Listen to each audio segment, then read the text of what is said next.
Olá pessoal, aqui é o engenheiro Kleber Santos, gravando mais um vídeo aqui para o nosso canal. E nesse vídeo eu vou falar para vocês quais são os documentos que o MEI precisa elaborar e manter na sua empresa para cumprir a legislação relativa à saúde e segurança do trabalho. Você sabe se o MEI precisa de PGR, se o MEI precisa de PCMSO, LTCAT, PPP, se o MEI precisa realizar os eventos de SST dentro do e-social? Então, se você não sabe, fique aqui nesse vídeo até o final, que estarei passando para vocês de forma simples e didática tudo o que o MEI precisa fazer para cumprir a legislação voltada à saúde e segurança do trabalho. Então, pessoal, você que ainda não é inscrito no nosso canal, se inscreve aí no nosso canal, curte, compartilha, divulga, para que esse vídeo chegue a mais profissionais. Geralmente são dúvidas de profissionais, contadores, profissionais da área de segurança, empresários, precisam saber, estudantes, precisam saber, então com essa dúvida. Então, de forma simples e didática, eu elaborei um mapa mental para mostrar passo a passo para vocês toda a documentação que o MEI precisa. Logo após a nossa vinheta, estarei iniciando o vídeo. Um abraço e conte conosco.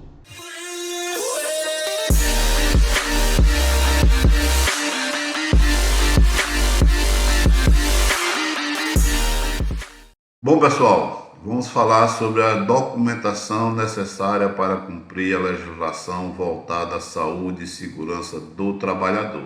Vamos iniciar essa série de vídeos com o MEI. Primeiro, precisamos saber se o MEI, se o microempreendedor individual, se ele possui ou não empregado. Se ele possui empregado, vamos fazer essa análise aqui nesse vídeo. Caso ele não possua empregado, automaticamente já está dispensado de toda essa situação, tá certo? Essa situação se dá apenas para o MEI que possui empregado. Primeiro, antes da gente analisar se o MEI precisa do PGR, do Programa de Gerenciamento de Risco, se o MEI precisa do PCMSO, o Programa de Controle Médico da Saúde Ocupacional, se ele precisa do LTCAT, do Laudo Técnico das Condições do Ambiente de Trabalho, se ele precisa do PPP, do Perfil Profissiográfico Previdenciário, e se ele precisa fazer o envio dos eventos de SST para o e-social. Antes de nós entrarmos nisso aqui, precisamos entender o seguinte. Primeiro, há necessidade de se realizar o levantamento preliminar de perigos, contido nos itens 1.5.4.2 e 1.5.4.2.1 da NR1.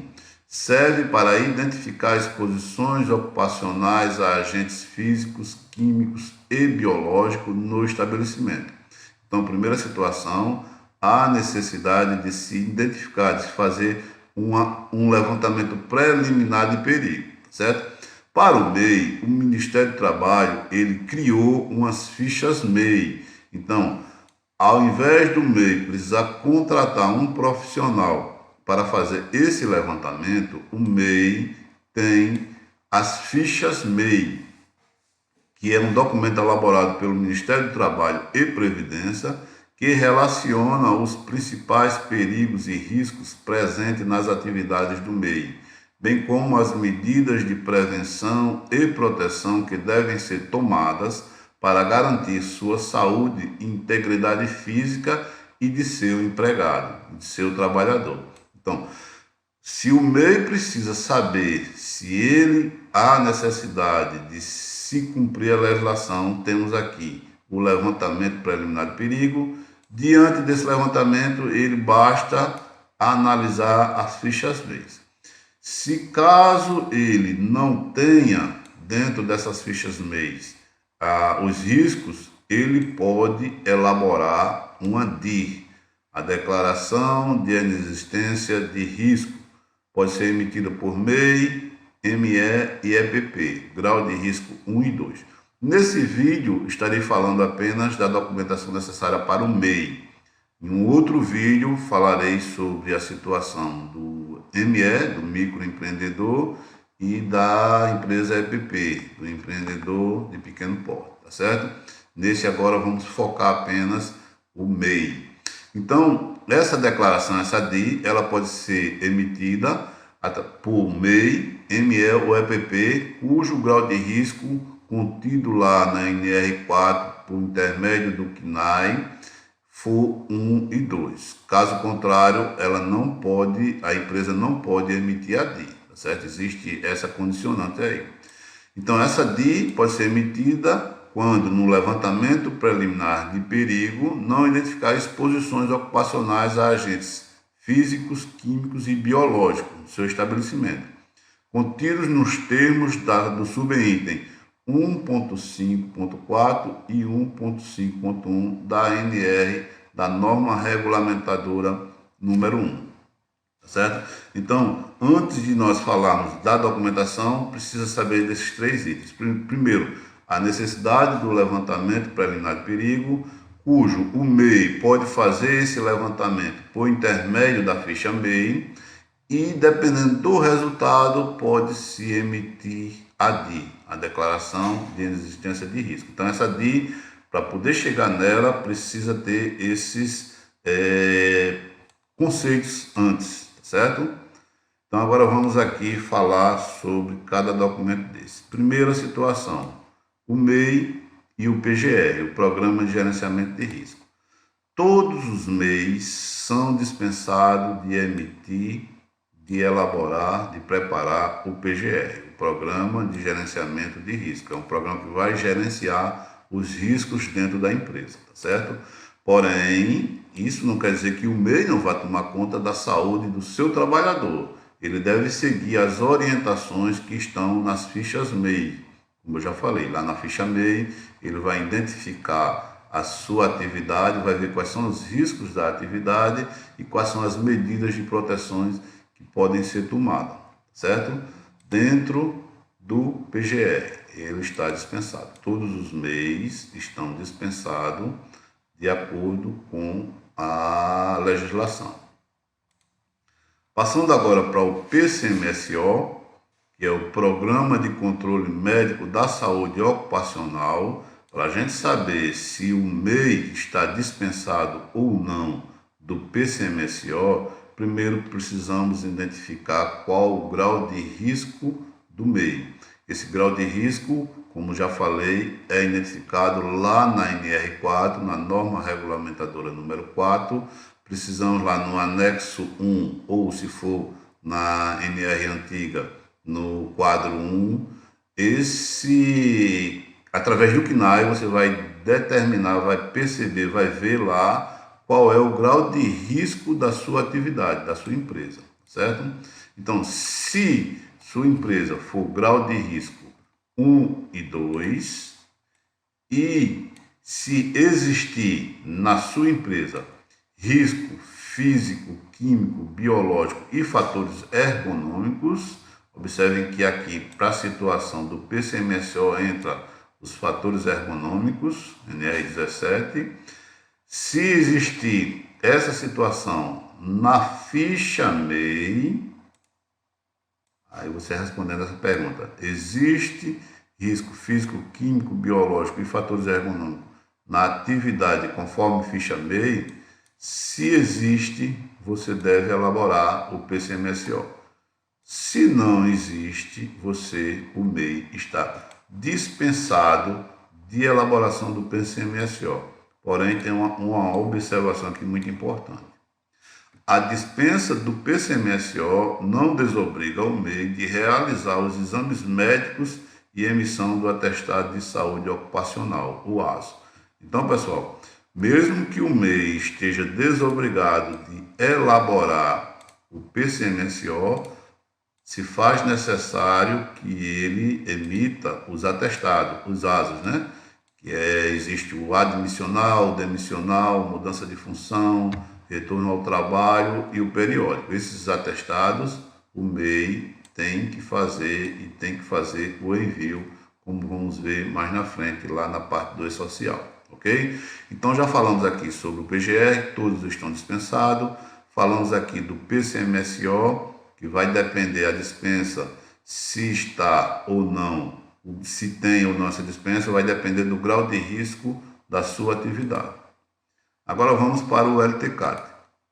Lembrando que o PGR e o PCMSO é uma legislação trabalhista, aqui está na NR1, aqui está na NR7. Já o LTCAT é uma legislação previdenciária, está na Lei 8.203, certo? Então, com base na ficha MEI, a gente faz essa pergunta aqui. Existe risco físico, químico, biológico ou associação desses previsto no anexo 1 do Decreto 3048 de 99 nas atividades desenvolvidas? Então, pessoal, a situação do MEI para o LTCAT é essa aqui. Primeiro, precisa saber se na ficha MEI, se lá consta risco físico, químico, biológico ou associação desses, previsto no anexo 4 do Decreto 3048. Primeiro a gente tem que identificar a ficha MEI, viu os riscos que tem lá, vai no anexo 4 do Decreto 3048 e vê se nesse anexo fala desses riscos, tá certo? Aí, respondendo essa pergunta, se existir, se for positivo, sim, o MEI deve elaborar o LTCAT, tá certo? Se não existir, o MEI está dispensado de elaborar o LTCAT.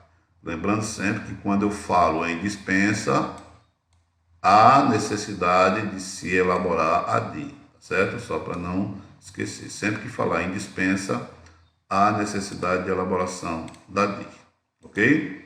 Então, o LTCAT já falamos, agora vamos fazer o PPP, que é o Perfil Profissiográfico Previdenciário, que é um formulário que deve ser preenchido com base nas informações contidas no LTCAT, ok? Então, esse PPP, para a situação do MEI, em 2022, nesse ano que nós estamos, até 31 de dezembro de 2022, esse PPP deve ser em papel, deve ser entregue em papel para os trabalhadores expostos aos riscos constantes no regulamento da Previdência. Que regulamento é, pessoal? Decreto 3048, anexo 4, certo? Feito, eu já tinha falado ali no LTCAT. Então, até dezembro, apenas trabalhadores que estejam expostos a esses agentes é que precisa ser enviado. Agora, no ano 2022, é que precisa ser elaborado esse PPP, com base no decreto 3048, o anexo 4 desse decreto, certo? Em 2022, e também será entregue no formulário preenchido em papel. A partir de 2023,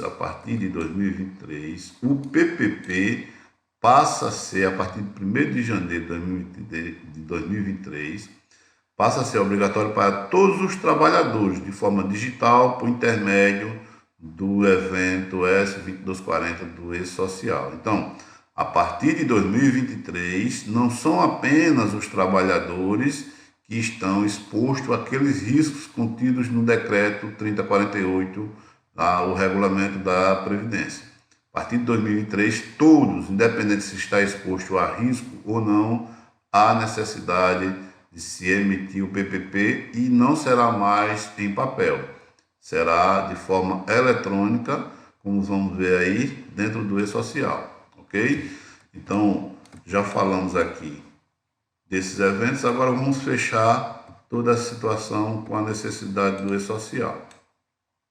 O E-Social, existe a área de SST, Saúde e Segurança do Trabalho, nós temos 3 tipos de envio, 3 tipos de evento, que é o S2210, que relaciona a CAT, o S2220, que é o ASO, o Atestado de Saúde Ocupacional, e o S2240, que é o LTCAT, para resumir o PPP, para extrair o PPP. Então, dentro do E-Social, temos esses 3 eventos, a CAT, que é o Comunicado de Acidente de Trabalho, o ASO, que é o Atestado de Saúde Ocupacional, e o PPP, que é o Perfil Profissiográfico Previdenciário. Então, o MEI, com relação à CAT, deve enviar. Ocorrendo acidente no trabalho ou doença profissional, há necessidade de se emitir uma CAT e fazer o envio por intermédio do S2210 pelo E-Social, certo? Com relação aos atestados, a mesma situação. O MEI precisa enviar os atestados. Os ASOS, que são aqueles que eu já falei na hora que eu falei no momento que eu estava falando do LTCAT, aliás, do PCMSO, falei com relação ao ASO, ok? E para finalizar, a questão do PPP, do S2240, que é o PPP, como eu já falei no item anterior, é a mesma situação. O S2240, ele é obrigatório ser enviado apenas para os trabalhadores que estão expostos a riscos contidos no anexo 4 do decreto 3048 e a partir de 2023 para todos os trabalhadores, independente de se está exposto a risco ou não. Ok, pessoal? Então, eu fiz aqui um mapa mental, tentei de forma didática, prática e rápida, para não cansar e ficar bem compreensivo, explicar a vocês toda essa documentação de saúde e segurança do trabalho voltada ao MEI. Vou deixar aqui na tela para que vocês possam tirar um print e fazer algum tipo de estudo. Pessoal, curte aí o nosso canal, curte esse vídeo, publica, divulga, faça aí uso. Espero que tenha contribuído para o conhecimento de vocês. Se inscreve aí no nosso canal, dá aquele joinha, certo?